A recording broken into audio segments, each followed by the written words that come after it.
The civil rights movement not only brought an end to America's codified racial caste system, but also to its outdated immigration laws. In the 1970s, immigrants from Asia, Latin America, and Africa arrived to the U.S. seeking a better life. Like many other groups before them, Asian immigrants saw education as their best chance for achieving the American dream. The percentage of Asian students winning prestigious awards, getting the highest test scores, and enrolling in Ivy League schools rose steadily. In the mid-1980s, however, something strange started happening. Despite continuing to represent the majority of students attaining the highest academic scores, the number of Asians admitted to Ivy League schools began decreasing until finally remaining at lower levels year over year. In fact, the percentage of every racial group at Ivy League schools remained steady no matter how many applicants the schools received. Concerned families and activists prompted the U.S. Department of Education's Office for Civil Rights to open an investigation into Harvard University's admission process. The office explored whether white applicants were being favored to the detriment of Asian applicants and whether a preference for legacy and athletic admissions was discriminatory. During their investigation, the written comments from administrators revealed that students with alumni parents or students with exceptional athletic ability were being given preferential status even when their academic credentials would have excluded them from admission. Some of the comments were, "Not a great profile, but just strong enough numbers and grades to get the tip from lineage. Without lineage, there would be little case. With it, we'll keep looking. A shaky record and so-so scores don't bode well for the applicant's case. Nice personal qualities, and he'd make a fine addition to the team if the coaches go all out for him. But that's what it would take." Meanwhile, their comments about Asian applicants revealed pervasive racial stereotyping. Some of those comments were, "He's quiet, and of course, he wants to be a doctor. Applicant has naturally reserved qualities."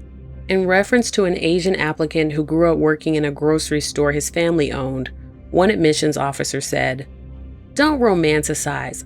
By the way, the grocery may be profitable. They are back in the middle-class suburb, remember." Commenting about their preference for legacy applicants, Harvard issued a statement saying, if their children are rejected by Harvard, their affection for and interest in the college may decline. If their children are admitted, their involvement with the college is renewed. Having children share the parents' college affiliation stimulates those three aspects of contribution: of service, of money, and of community relations. In 1990, the OCR published its conclusion. Harvard's preference for legacy and athletic students was legal. They noted that since such preferences were started in the early 1900s, a time before a large amount of Asians were applying to the school, the preferences could not have been specifically designed to exclude Asian students. What the OCR failed to acknowledge, and what historians of higher education knew too well, was that while those early 1900s preferences were not created to exclude Asians, they were created to exclude someone else.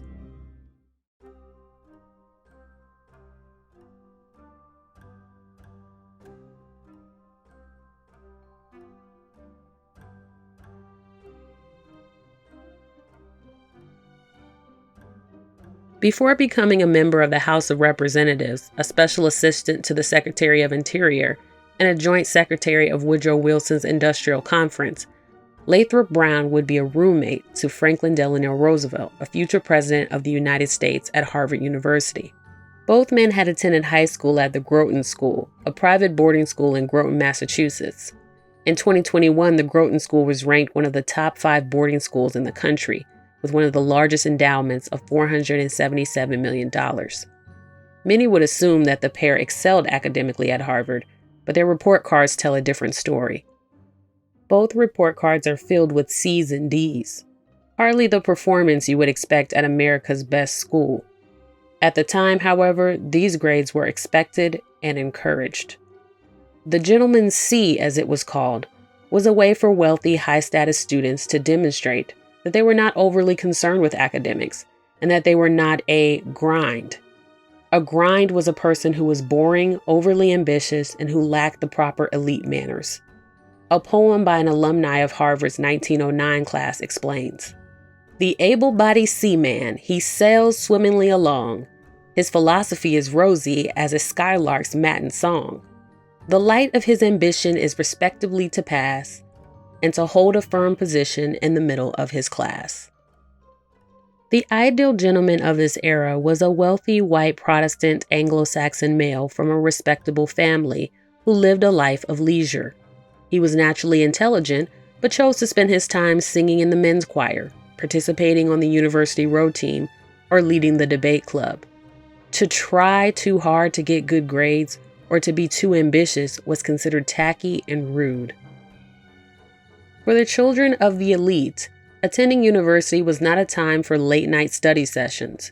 Their focus was on cultivating relationships amongst fellow aristocratic families. It was a multi-year retreat designed for the young men who had been chosen by birth to be the country's next leaders.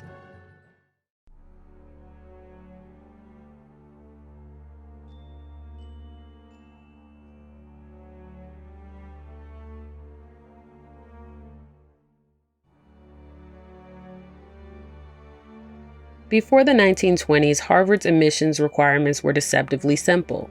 They claimed that they would admit anyone who could pass the required entrance exam. In practice, many students from elite backgrounds were granted admission even if they failed the entrance exam. For Black Americans, admission to Ivy League schools was extended to a few if it was offered at all. Some schools like Cornell University in New York were more willing to admit Black students relative to the other Ivies.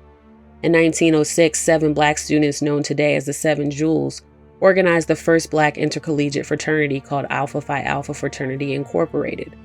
Other schools like Princeton University, one of the southernmost Ivies, would not admit a Black student until the 1940s. The first Black graduate of Harvard University was Richard T. Greener. Greener moved to Massachusetts with his parents at 9 years old and dropped out of school at 11 to help support the family. While working various jobs, Greener met members of Boston's elite who noticed his intellect and eventually provided funding to send him to private school. In 1865, at 21 years old, Richard Greener was accepted and enrolled at Harvard. His first year was difficult. Greener struggled in mathematics and felt isolated from the rest of the students. Many of his classmates spread rumors that he was actually a runaway slave who had been given admission without any formal education. Greener withdrew after his first term to undergo math tutoring. When he re-enrolled, he succeeded academically and became involved in extracurricular activities. In 1870, he graduated with honors. He would go on to become a professor at the University of South Carolina and a dean of Howard University's law school. Black students like Greener were tolerated as long as they remained few in number, had the right connections, and could defy racial stereotypes. As Jim Crow became more entrenched, even meeting those conditions was not enough for the small number of Black students to avoid discrimination on Harvard's campus. In 1921, when 6 Black students arrived on campus, they were shocked to learn they had been prohibited from using on-campus housing. The few Blacks who had attended Harvard over the years had always been allowed to stay in the campus dorms with white students.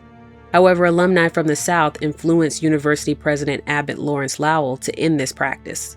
In reference to his ban, he said, "We owe to the colored man the same opportunities for education that we do to the white man, but we do not owe to him to force him and the white into social relations that are not or may not be mutually congenial." A 2-year-long battle ensued with alumni sending letters, some in support of racial segregation and some against it.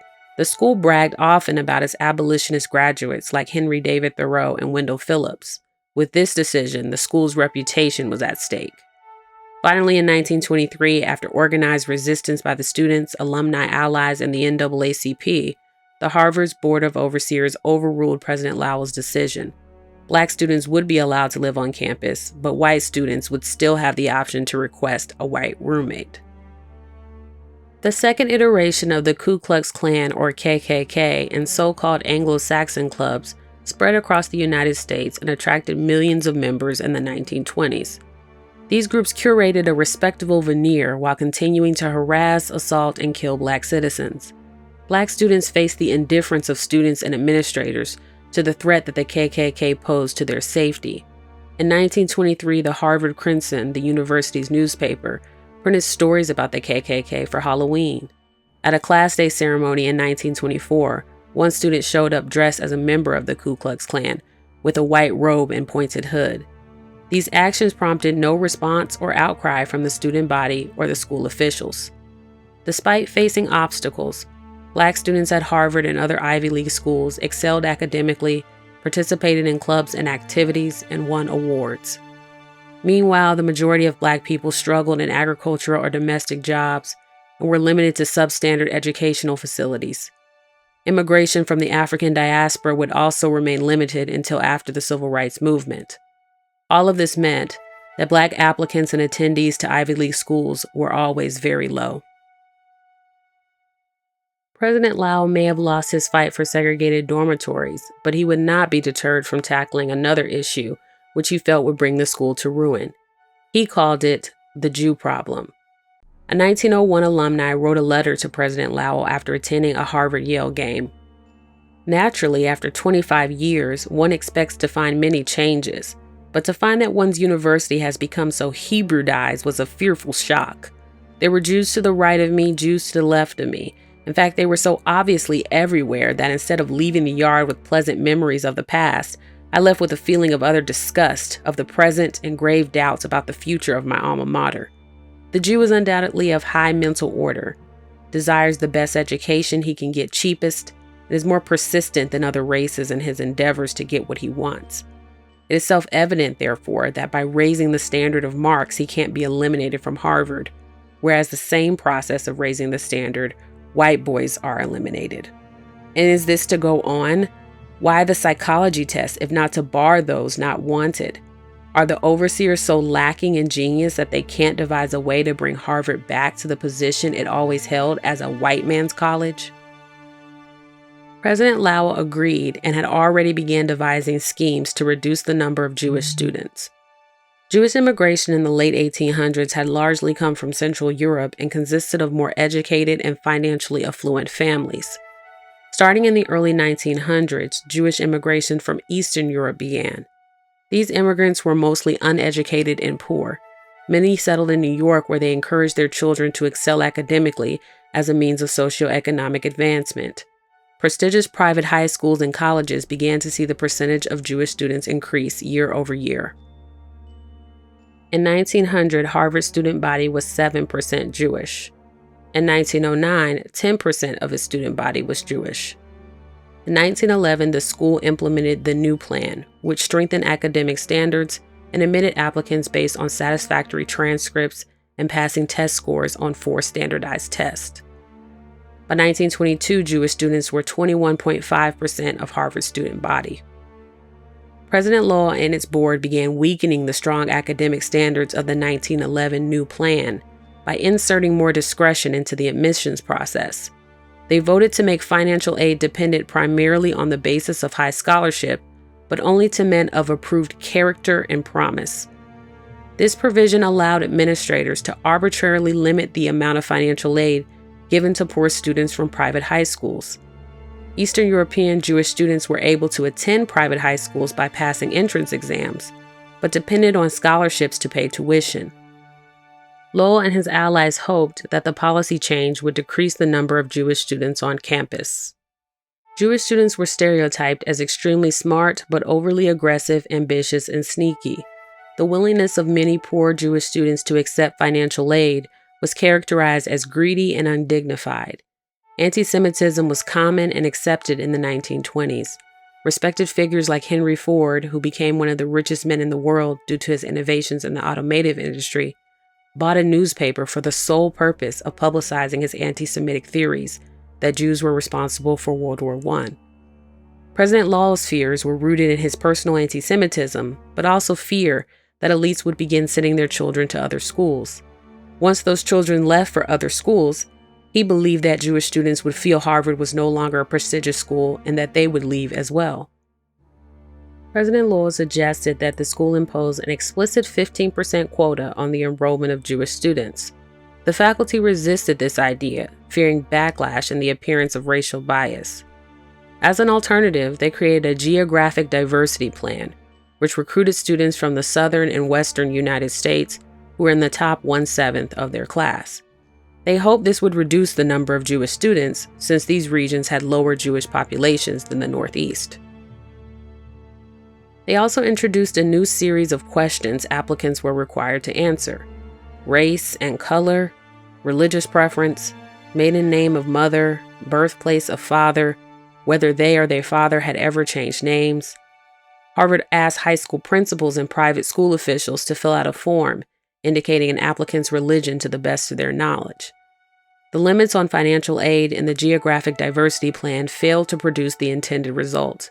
In 1925, the student population was 27.6% Jewish. At this point, President Lowell was desperate.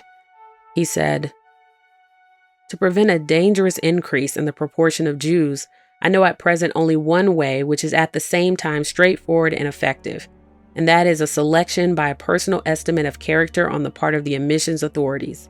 A very large proportion of the less desirable upon this basis are the Jews." Two new proposals were presented. One would create a requirement that each applicant be evaluated for character and fitness. This proposal would make the application process even more subjective, providing enough ambiguity to allow admissions officers to reject Jewish applicants. The other proposal was to strengthen the academic requirements even more. The second proposal was roundly rejected, with one faculty member saying, "The standards ought never to be too high for serious and ambitious students of average intelligence." The first proposal was accepted. The new application process required a photo be included with each application. Extracurricular activities were scrutinized. A lack of involvement in sports was seen as a sign that an applicant could possibly be Jewish, since Jewish people were stereotyped as not being athletic. Letters of recommendation and a face-to-face interview were also required. Lowell began a campaign to classify the currently enrolled students and identify which ones were Jewish. The categories were J1, J2, and J3, with J1 being used for students who could conclusively be identified as Jewish. Additionally, Harvard introduced a preference for legacy applicants, which gave the children of the largely non-Jewish alumni base even more of a chance of admission than they already had previously. The school also limited their incoming class to about 1,000 students. Finally, after years of effort, President Lowell succeeded. In 1926, the percentage of Jewish students dropped to 15% and remained at that level until the end of World War II. The diversity discretion strategy, which was used to limit Jewish enrollment, became known as the Harvard Plan. Other Ivy League schools engaged in similar tactics.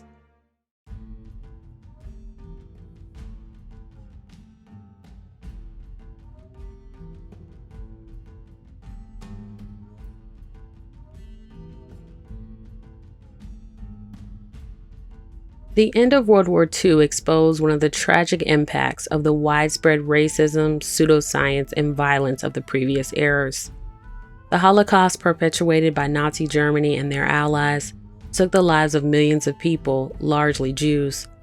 The United States, which had led the Allied powers to victory, took center stage in the Nuremberg trials as a moral authority in the world. However, as the U.S. tried to expose the war crimes of the Nazis and bring some of the perpetrators to justice, its own hypocrisy was on full display. Testimony revealed that in addition to European propaganda, Nazis had drawn inspiration from the writings of American anti-Semites like Henry Ford and the structure of the Jim Crow racial system. Black soldiers returned home to the same humiliation and discrimination that they had left. They joined their fellow Black Americans who had continuously challenged racial discrimination in the courts since the 1900s, and organizing larger protests around the country to bring America's caste system to an end. The bravery of activists in the face of bombings, murders, assaults, and intimidation, as well as the embarrassment of the United States on the world stage at the blatant racist system in their own backyard, led to the passage of the Civil Rights Acts of 1957, 1960, and 1964. The 24th Amendment, which outlawed poll taxes, was also ratified in 1964. In 1965, the Voting Rights Act was signed into law.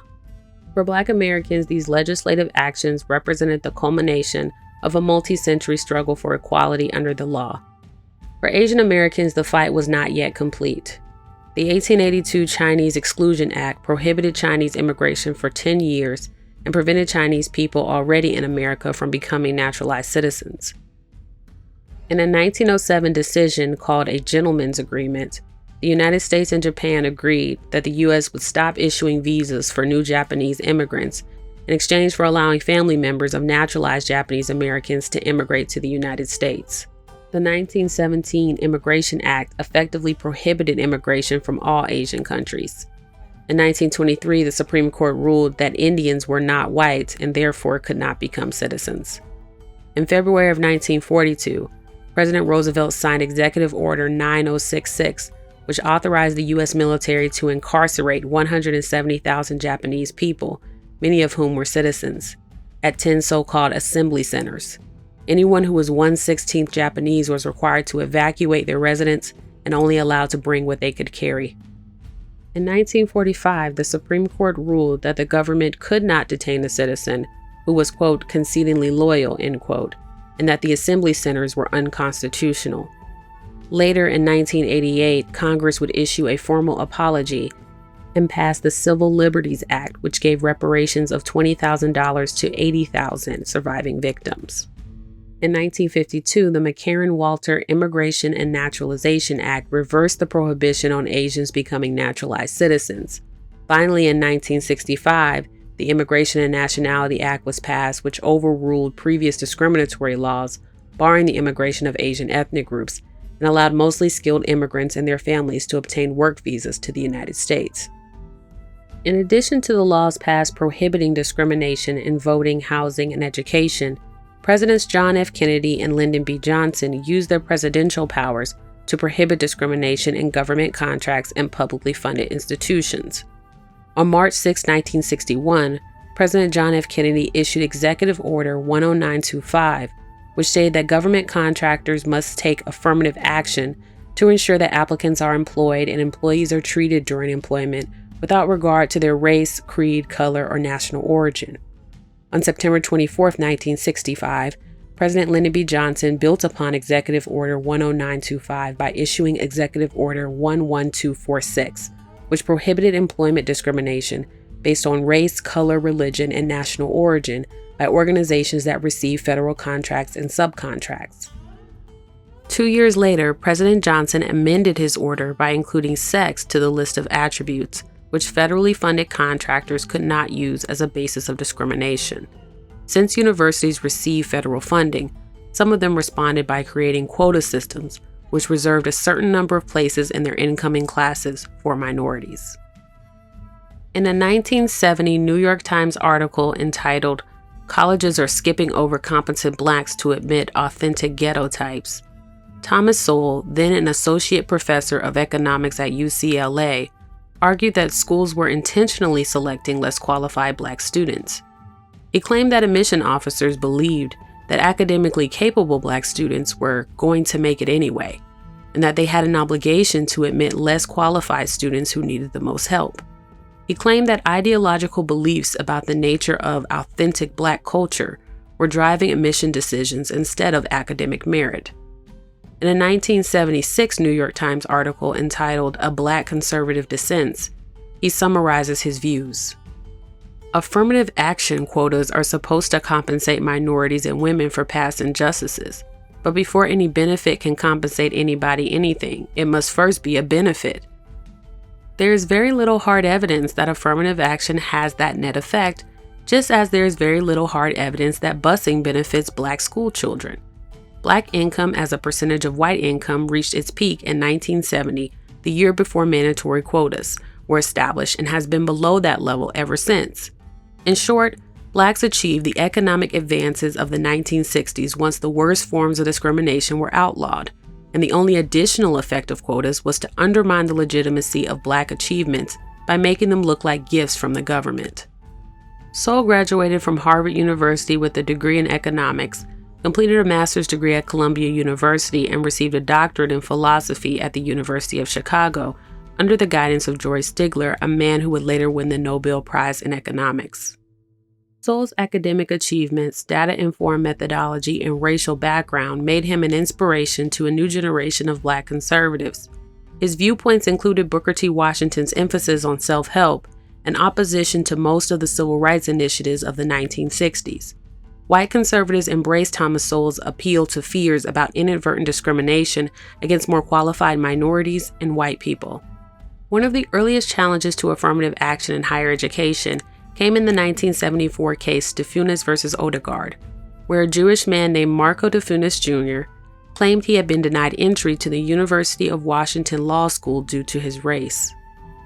The Anti-Defamation League, the American Jewish Community, the Jewish Rights Council, the American Jewish Congress, and several other Jewish advocacy organizations supported DeFunis out of fear that the University of Washington Law School was attempting to use 1920s-era quotas to limit the number of Jewish students. Groups within the white majority, such as Jews, are vulnerable to prejudice and to this day suffer the effects of past discrimination. Such groups have only recently begun to enjoy benefits of a free society and should not be exposed to new discriminatory bars, even if they are raised in the cause of compensation to certain racial minorities for past inequities. Other Jewish groups like the Union of American Hebrew Congregations and the National Council of Jewish Women co-drafted a brief in support of affirmative action. They noted that if the schools did not institute differential treatment of minority applicants, a combination of a low minority acceptance rate and selection criteria which were known to have questionable predictive value would lead to no underrepresented minorities being admitted at all. Marco DeFunis Jr.'s petition was dismissed as moot by the time the case reached the Supreme Court because he had been admitted to the law school based on a lower court ruling and was near graduation. But the case previewed the tension affirmative action would create between ethnic groups. Though the Black and Jewish community had joined together over decades to fight against so-called negative discrimination, which explicitly excluded minorities, the issue of whether so-called positive discrimination, which sought to include underrepresented groups, should be allowed, was a different story. The next court challenge to affirmative action would change the policy forever. The medical school of the University of California at Davis, also called UC Davis Medical School, had a racial quota system which reserved 16 out of 100 places in the incoming class for Blacks, Chicanos, Asians, and American Indians. Using two separate admissions committees, the school reviewed applicants differently based on whether an applicant was confirmed to be a disadvantaged minority. Though many white applicants applied to be considered as a disadvantaged minority, their request for such consideration was denied. Alan P. Backey, an engineer and military veteran, applied to other medical schools before applying to UC Davis and was rejected by those schools due to his age, a practice which was accepted at the time. He applied to UC Davis twice and was denied each time. Backey had a science GPA of 3.44 and an overall GPA of 3.46. His MCAT score overall was 72. The average applicant to UC Davis scored a 69, and the average applicant under the special program for minorities had a score of 33. He claimed that his rejection was a violation of Title VI of the Civil Rights Act of 1964. In 1977, his case was argued before the Supreme Court. Hundreds of people camped in front of the Supreme Court overnight for a chance to sit and listen to arguments.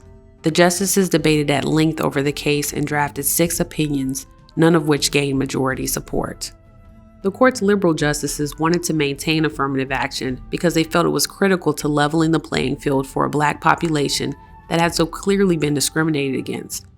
Justice Harry Blackmun also pointed out that universities were already giving preferential treatment to athletes and the children of alumni. Justice Thurgood Marshall, a former trailblazing civil rights attorney, was blunt in his assessment. Title VI of the Civil Rights Act of 1964 was not colorblind, he argued. Instead, it was passed to outlaw discrimination against Black people specifically. Justice William Brennan agreed. He argued that when Alan Backey was denied admission to UC Davis, he was not marked with the badge of inferiority, unlike Black applicants who had been denied for decades. The conservative justices on the court disagreed. Justice Lewis Powell was particularly troubled by UC Davis's willingness to admit Asian Americans as disadvantaged minorities under the special program, when evidence showed their scores were above the scores of whites. At the same time, he agreed that the former system, which admitted almost 0 Black applicants, was unacceptable. Archibald Cox, a lawyer arguing for UC Davis to defend affirmative action, provided a compromise. He argued that the court could recognize a university's right to pursue diversity in order to prepare students to live in a pluralistic society. In other words, he argued that consideration of race was acceptable since a diverse school environment provided educational benefits. In the end, the justices announced a split decision. Justice Powell, who acted as the deciding vote, sided with the conservative justices regarding UC Davis's quota system and separate admission processes for minorities and whites. He ruled these programs were unconstitutional. At the same time, he sided with the liberal justices in allowing the consideration of race in admissions as a part of a university's pursuit of diversity as an educational benefit. He cited Harvard University's admission program as a positive example of how admissions officers could consider race. The school did not use explicit quotas like UC Davis. Instead, they claimed that they considered an applicant's race alongside other criteria. The court ordered UC Davis to admit Alan Bakke, and schools around the country stopped using quotas. After the Bakke case was decided, it seemed like affirmative action was here to stay. But while schools were permitted to consider race as one factor in admissions, the practice could still be prohibited by individual states. In 1995, a Black man named Ward Connerly was committed to ensuring that the state of California did just that.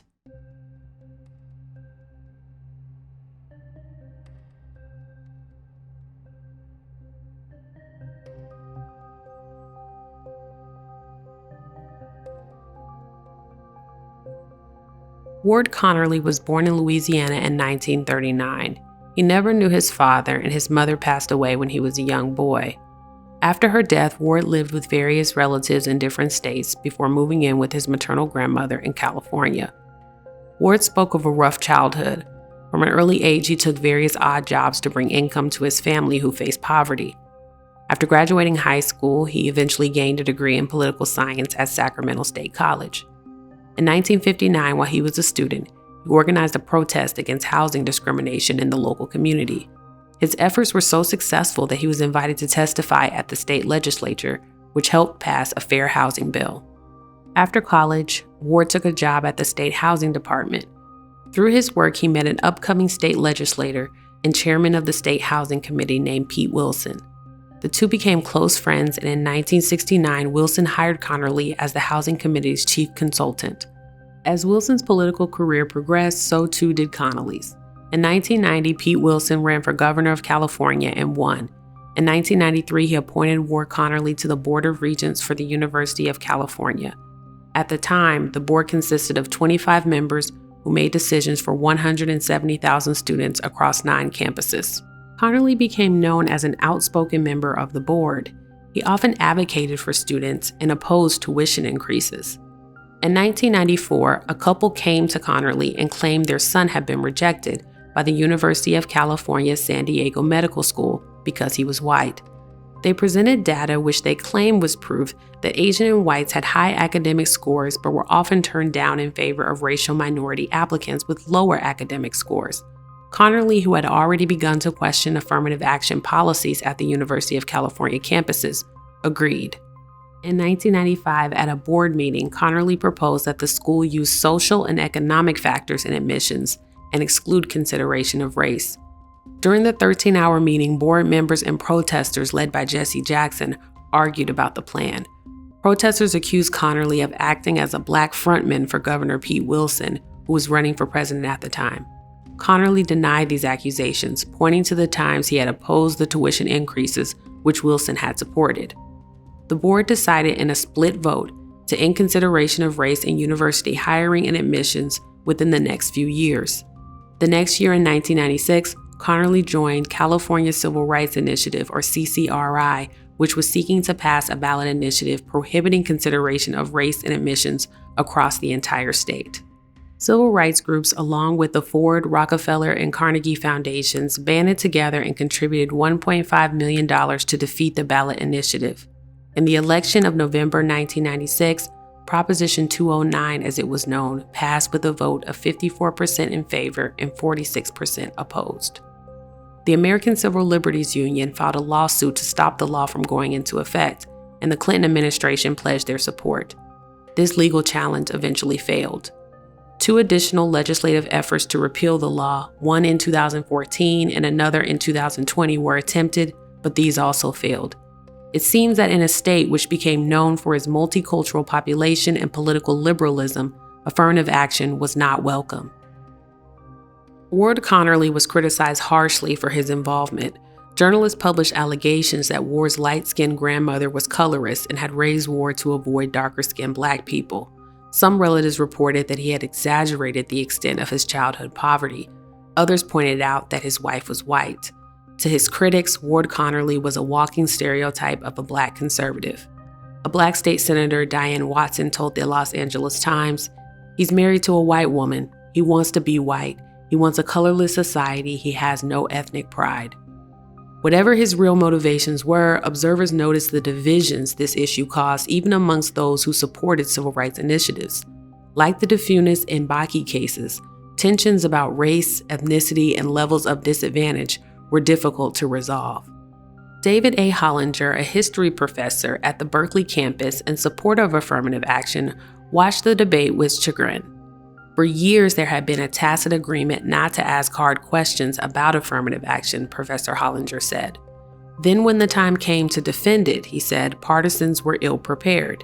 Indeed, they had their own unresolved conflicts, which made their side all the more vulnerable to an attack like Mr. Connerly's. Some believed in affirmative action to promote cultural diversity. Others found absurd the assumption that culture follows blood. Some thought non-white skin color an inescapable burden in a biased society.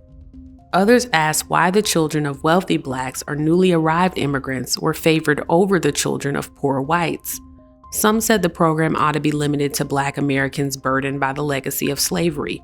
Others said Hispanic Americans should be included, pointing to the conquests of Mexico in 1848 and the United States imperialism since the Monroe Doctrine. Since the 60s, diversity in America meant the arrival of ethnic groups who did not fit neatly within the Jim Crow racial categorization system. This left even advocates of affirmative action unsure who the program should be used to help and sometimes uncomfortable about who the program could hurt. 4 more cases concerning affirmative action reached the Supreme Court after Proposition 209 passed in California. In Grutter v. Bollinger, Barbara Grutter, a white woman, sued the University of Michigan Law School, claiming that she was racially discriminated against after applying with a 3.8 GPA and an LSAT score of 161. The court ruled that since the law school had narrowly tailored their consideration of race and conducted highly individualized reviews of each application, its program adhered to the Bakke ruling, allowing for schools to pursue diversity for education benefits. The same-day arguments were presented for Grutter v. Bollinger. Another case against the University of Michigan was heard, Gratz v. Bollinger. In this case, a white woman, Jennifer Gratz, applied to the University of Michigan's undergraduate school and was rejected. She was told that she was qualified but had not been competitive enough compared to the other students who had been admitted. However, the school's admission process admitted every qualified applicant who they considered to be an underrepresented minority. African Americans, Native Americans, and Latinos were the only groups who were considered to be underrepresented minorities by the school. In this case, the Supreme Court ruled that the University of Michigan's undergraduate admissions process violated the Equal Protection Clause and Title VI of the Civil Rights Act of 1964, because by guaranteeing admission to underrepresented minorities, its program was not providing individual consideration to all applicants. In 2012, the court heard arguments in Fisher v. University of Texas at Austin, where Abigail Fisher, a white student, challenged the university's consideration of race in the admissions process. The state of Texas passed a law which required the University of Texas to admit all Texas high school students who placed in the top 10% of their class. Fisher was not ranked in the top 10% of her class, and therefore was considered for admission with the regular pool of applications where she was rejected. The court ruled that the University of Texas's admissions program was not a violation of the Civil Rights Act or the Equal Protection Clause because they could demonstrate that racial consideration was narrowly tailored for the purpose of diversity. The court noted that the university should tailor its approach in light of changing circumstances, ensuring that race plays no greater role than is necessary to meet its compelling interests. Part of the reason Abigail Fisher lost her suit was due to her average academic performance. She was in the top 12% of her high school class but had average SAT scores. Her legal team could not show that race played an outsized factor in her rejection. This gave one of the people working on her team an idea. Edward Bloom, an activist, realized that in order to defeat affirmative action, he needed a different victim with better academic performance to file a lawsuit. Edward Bloom is a Jewish former stockbroker who became involved in legal challenges in 1992 when he attempted to run for the House of Representatives in Houston, Texas. His opponent, Craig Washington, was a Black Democrat who initially ran unopposed, and Bloom entered the race as a Republican challenger. As Bloom and his wife started door knocking to promote their campaign, they realized that the district lines were strangely drawn and seemed intended to create a majority Black district. He and others filed a lawsuit which eventually made it to the Supreme Court as Bush versus Vera. In this case, the Supreme Court ruled that the Texas districts violated the Voting Rights Act. From there, Bloom became involved in other efforts to challenge the consideration of race in different sectors. In 1997, he was successful in ending the use of race-conscious admissions practices in charter schools within the Houston Independent School District. He eventually founded the Project for Fair Representation and found Abigail Fisher, helping her to file a lawsuit against the University of Texas at Austin, a school which happens to be his own alma mater.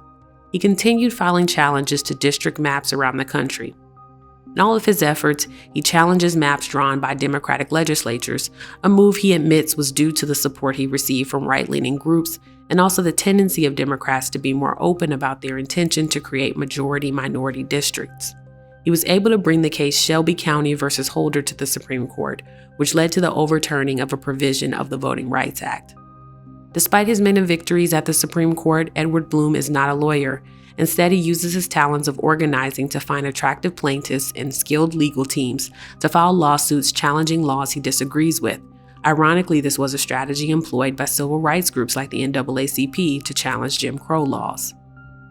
After Abigail Fisher lost her case, Bloom set up websites harvardnotfair.org, uncnotfair.org, and uwnnotfair.org to recruit Asian plaintiffs willing to sue Harvard University, University of North Carolina at Chapel Hill, or the University of Wisconsin at Madison.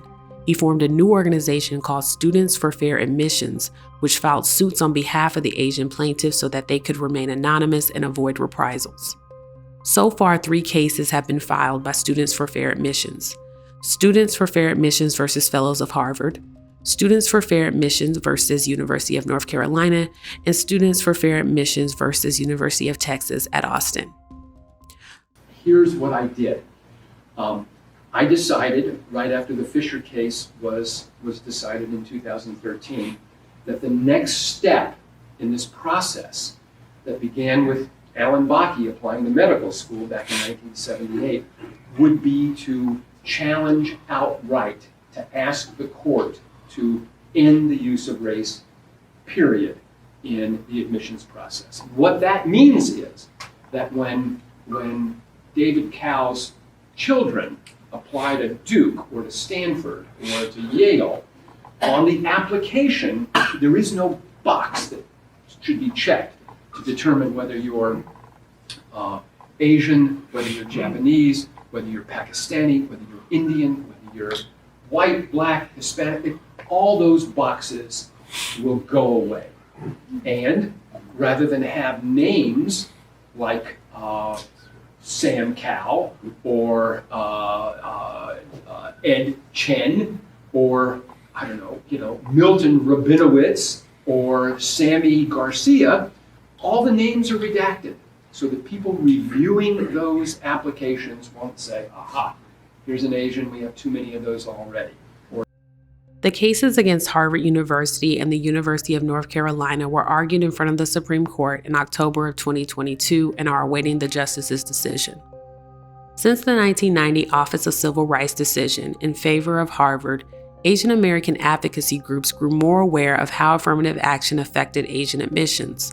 Part of the reason attempts to overturn Proposition 209 in California failed was due to opposition by such groups. Many claim that Asians are the new Jews, who despite high academic achievement are denied entry in favor of other groups, including legacy applicants, athletes, and underrepresented minorities with lower academic scores. Harvard University openly admits that it doesn't consider academic achievement alone, but they vehemently deny that racial bias has any bearing on admissions decisions. Students for Fair Admissions and even Harvard's own records disagree. According to the complaint filed in court by Students for Fair Admissions, a student's application process for Harvard University begins with submittal of the Common Application or Universal College Application, which includes an essay and the required parts of the Harvard Supplement. Applicants also submit their high school transcript, school report, mid-year school report, standardized test scores, and letters of recommendation. Some students may be selected for interviews, and an interview evaluation will be added to their application. There is also an option to submit additional personal statements, music tapes, artwork, or other samples of a student's work.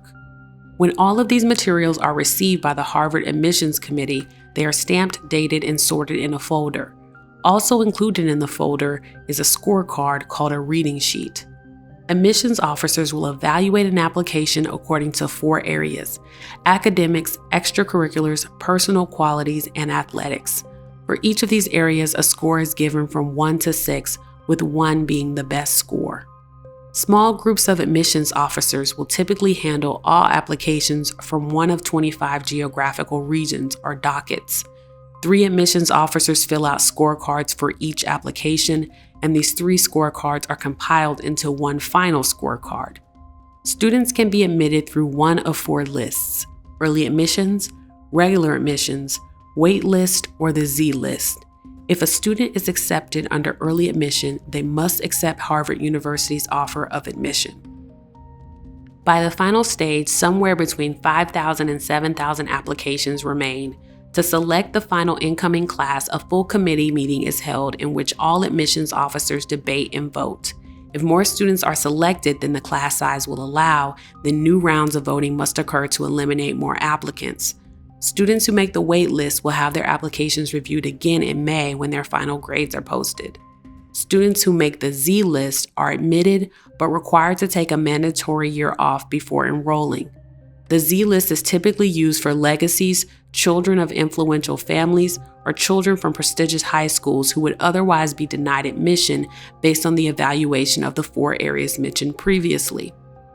The notes left by admissions officers on the applications provide insight into the thinking about the way they score. Students of Fair Admissions found alarming comments made about Asian applicants. One admissions officer said, "Scores and applications seem so typical of other Asian applications I've read. Extraordinarily gifted in math with the opposite extreme in English." Due to Harvard's reputation as the top school with the largest endowment, other schools even outside the Ivy League followed their lead. Also recall that Harvard's admissions program was called out as a positive example by the Supreme Court of how schools could consider race in admissions. Even college test prep companies openly provide advice to Asian students about the realities of the application process.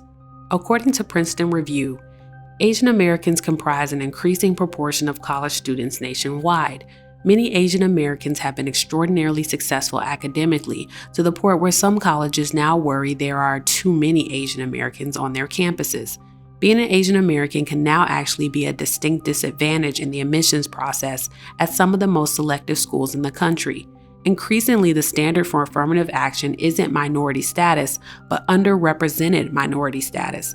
Since Asian American populations at many colleges exceed the proportion of Asian Americans to the population of the state or country as a whole, Asian Americans are a minority but not an underrepresented minority at those colleges. If you are an Asian American, or even if you simply have an Asian or Asian-sounding name, you need to be careful about what you do and don't say in your application.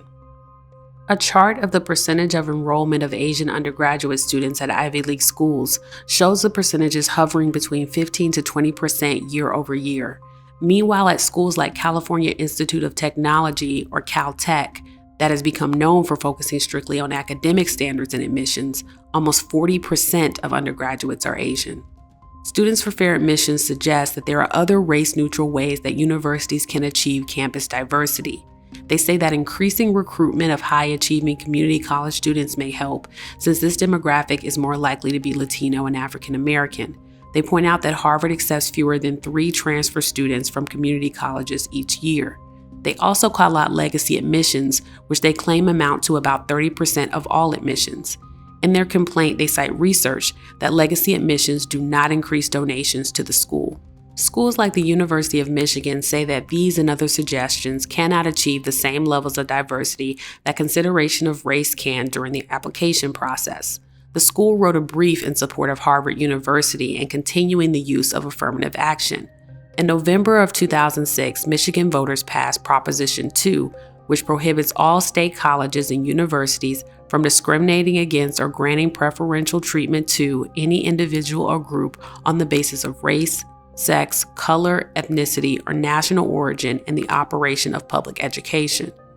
Since then, the university claims to have seen a drop in African American enrollment of 44% and a drop in Native American enrollment of 90%. The University of Michigan cites many reasons why diversity on campus is important. It increases the exchange of new and interesting ideas and breaks down racial stereotypes.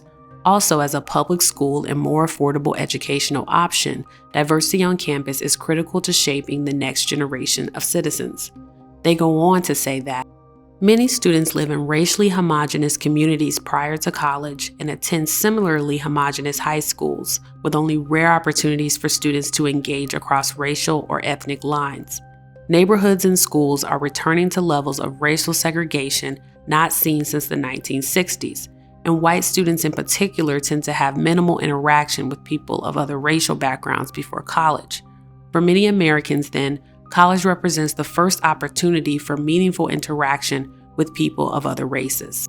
The University of Michigan also argued that it was unfair to single out race as the one factor that cannot be considered when consideration of other factors like socioeconomic status and geographic location were permitted.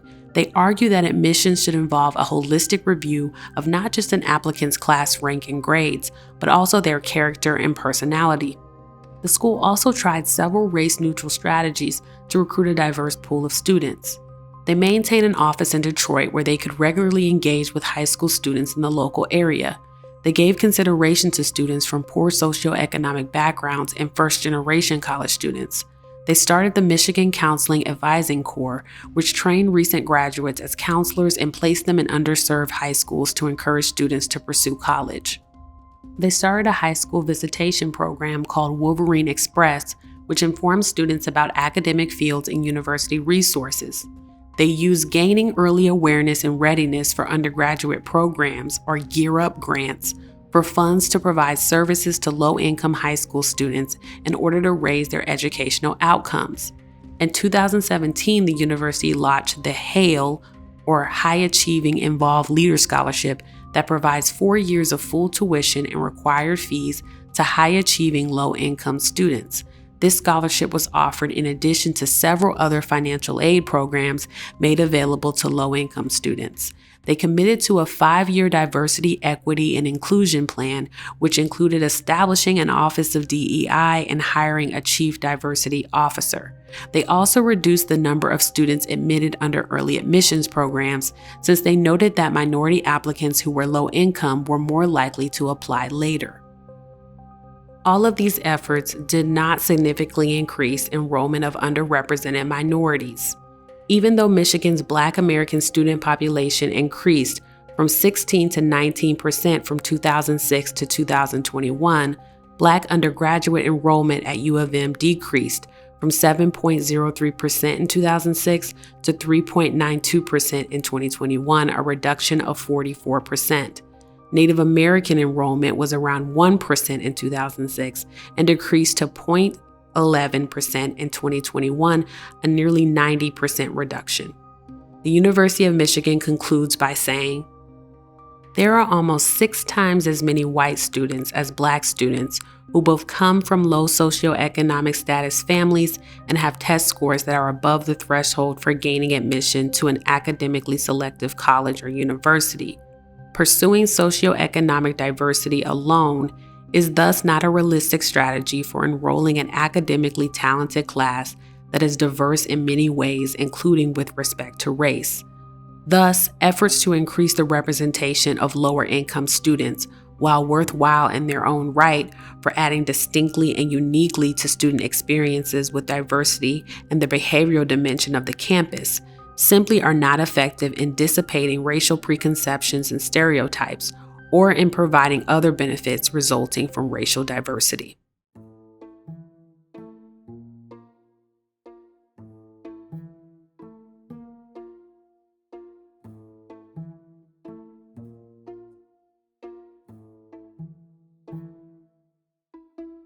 An FBI investigation revealed that from 2011 to 2019, a college counselor named William Rick Singer was paid millions by wealthy parents to fabricate college applications for their children.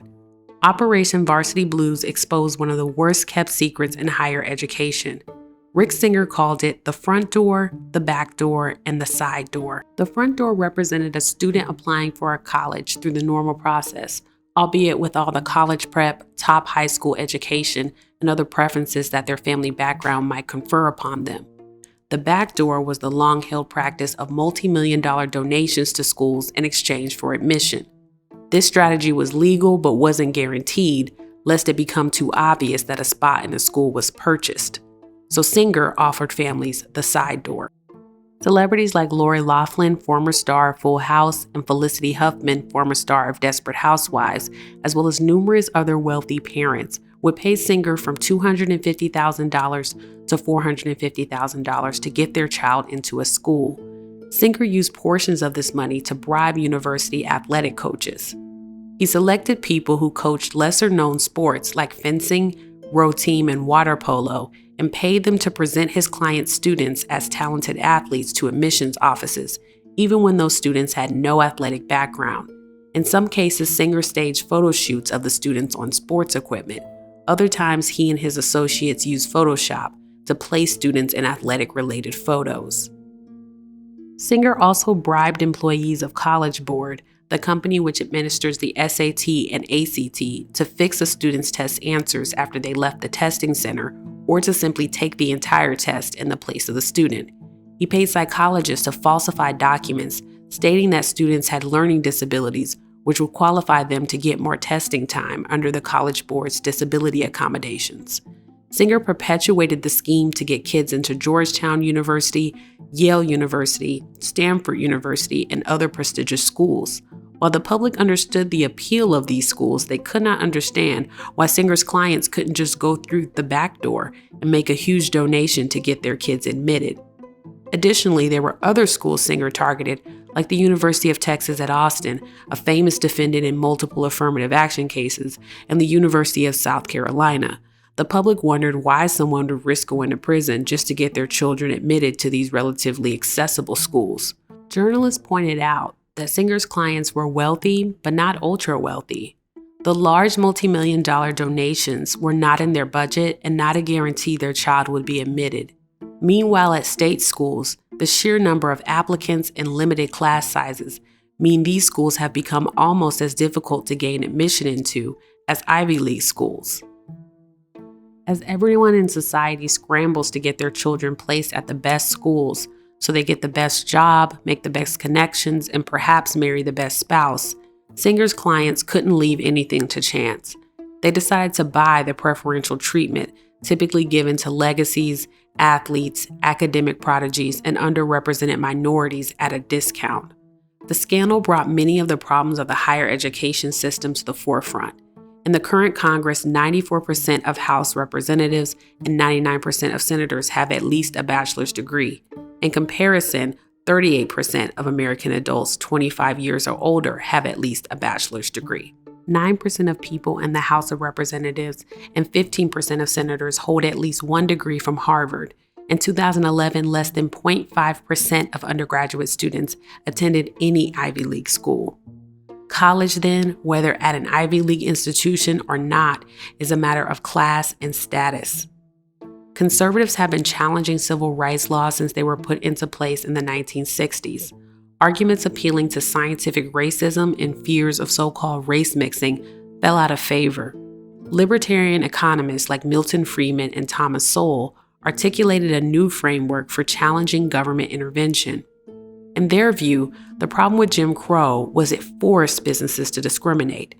After these laws were struck down, Sowell argued that forced busing of Black kids to white schools, quotas for hiring Black employees, and consideration of race within public institutions was recreating the problem these practices were supposed to fix. He argued that affirmative action and other racial balancing programs actually hurt minorities because they placed them in settings for which they were ill-prepared or took them from settings where they were already thriving. This viewpoint became very popular. It allowed conservatives to concede some of the major victories of the civil rights era while also presenting seemingly race-neutral arguments about why attempting to remediate past harms was a harm in and of itself. Today, Edward Bloom and Students for Fair Admissions have capitalized on a glaring weakness of affirmative action by framing their arguments in terms of discrimination against a non-white racial group. Because affirmative action was crafted within the confusion and ambiguity of the Jim Crow racial ideology, supporters of the practice are unable to justify why some non-white minorities who have been discriminated against historically are less deserving of affirmative action than others. In their legal complaints, Students for Fair Admissions suggest ending legacy admissions, but observers note that they have not filed a legal challenge against those policies. The policies they seem to challenge the most are related to consideration of race. They also never articulate why consideration of socioeconomic status, geographical origin, or first-generation college status are valid areas of consideration in admissions. Almost all of these factors, like race, are out of a student's control, and stereotypes about these characteristics could also be used to arbitrarily reject students. Their crusade against affirmative action is a part of a larger movement in political conservatism, which makes the average person believe that liberal policies of the 60s are the root of economic and social inequality, as opposed to much older practices which discriminate along racial, religious, and class lines. These are the same practices that many conservative elites also benefit from. Some may argue that schools should only consider academic scores in picking applicants.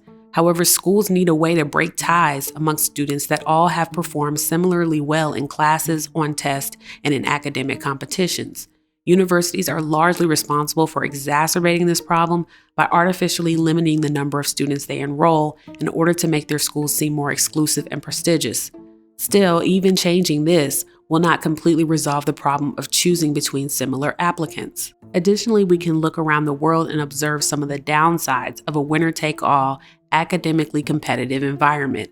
Students in countries like China and South Korea face depression, stress, and anxiety as they attempt to beat out tens of thousands of competitors for coveted spots in state schools, whose admissions are determined strictly on test scores.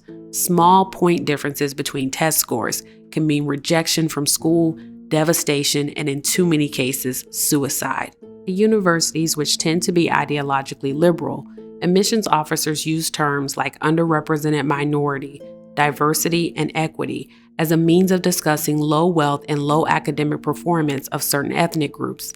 Without universal definitions of these terms, administrators end up evaluating students based on their own assessment of how wealthy and academically gifted the student's racial group is in comparison to white people. Chinese, Indian, Korean, and Japanese students are perceived as privileged domestically and internationally in comparison to Latino and African ethnic groups, even if the individual student's circumstances may differ from these perceptions.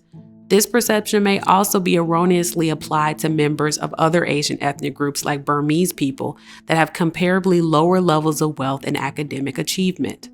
Like with Jews in the 1920s, American anxiety about a high-performing, driven, non-white, non-Protestant ethnic group plays a role in the effort to limit their numbers. The underlying fear is that if the top schools become overwhelmingly Asian, that this trend will extend to the business and government sectors. The goal, then, is not merely diversity, but racial balance, which ensures that everyone gets their fair share. In the opinion of many admissions officers, Asian students have gotten more than enough. Leaders in the Black community continue to defend affirmative action because realistically there aren't alternatives or changes to policy that are politically viable. Affirmative action is an imperfect option to help a few students get into the upper rungs of academia while Black communities scramble trying all manners of strategies to improve Black academic performance across the nation. For Black organizations, 50 years is not enough time to overcome centuries of discrimination. But even defenders of the program within the Black community quietly have pointed out that over time, the majority of its beneficiaries at selective schools tend to be more affluent or tend to be international Black students. The immigrant students' superior performance has resulted in their disproportional representation in the most selective schools. This outcome was first highlighted in 2004 when Black Harvard law professor Lainey Gunier and Henry Louis Gates Jr., chairman of Harvard's African American Studies Department, said that somewhere between 1/2 and 2/3 of the Black Harvard students were West Indian and African immigrants or their children, or to a lesser extent, children of biracial couples. A few years later, Jeffrey Cord reported, first and second generation Black immigrants comprise 41% of all Black students at Ivy League schools. The large numbers of African immigrants on American college campuses, coupled with the remarkably small numbers of Native Blacks on those same campuses, calls into question the effectiveness of America's affirmative action programs. While affirmative action started as a system to right the wrongs of slavery and institutional anti-Black racism, helping wealthy immigrants who weren't here for those struggles doesn't serve any of the program's original intentions. Because the goals and terms of affirmative action are so ill-defined, universities are able to present Black students from the diaspora as symbols of progress since American slavery. Once again, the vision of diversity used by admissions officers as a pretext for their decisions doesn't adequately take into account the diverse experiences of different ethnic groups and class distinctions. For them, having a Black student, any Black student, is enough. One also wonders what would happen if immigrant Black students who excel academically started applying to schools in numbers similar to Asian students. Would admissions officers be justified in limiting their enrollment as well? Universities are ill-equipped to correct problems in K-12 funding, housing, and wealth in the Black community. Affirmative action as a part of a package of larger-scale reforms like reparations could be effective. Affirmative action alone is not.